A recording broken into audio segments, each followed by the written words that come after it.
Friends ডিনাৰৰ এটা খুব ধুনীয়া ৰেচিপি লৈ আহিলোঁ।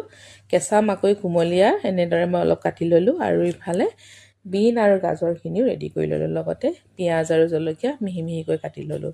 এতিয়া তেল অকণ দি পেলাই গোটা জিৰা কেইটামান দি দিলোঁ আৰু লগতে পিঁয়াজ আৰু জলকীয়াখিনিও দি দিলোঁ। কিছু সময় ফ্ৰাই হোৱাৰ পিছতে মই বিন আৰু গাজৰখিনি অলপ ফ্ৰাই কৰি ল'লোঁ আৰু সোৱাদ অনুযায়ী অকণমান নিমখ দি দিলোঁ। এনেদৰে কিছু সময় ফ্ৰাই কৰাৰ পিছতে মই মাকৈখিনিও দি দিলোঁ। এতিয়া কিছু সময় মই এনেদৰে ফ্ৰাই কৰিম। তাৰপিছতে এগটো ইয়াতে দি দিলোঁ। এগটো প্ৰায় কিছু সময় ফ্ৰাই কৰাৰ পিছত মোৰ এইটো ডিনাৰ ৰেডি। গতিকে আপোনালোকে যদি এনেদৰে নাই খোৱা এবাৰ ট্ৰাই কৰিব, বিৰাট টেষ্টি হয়।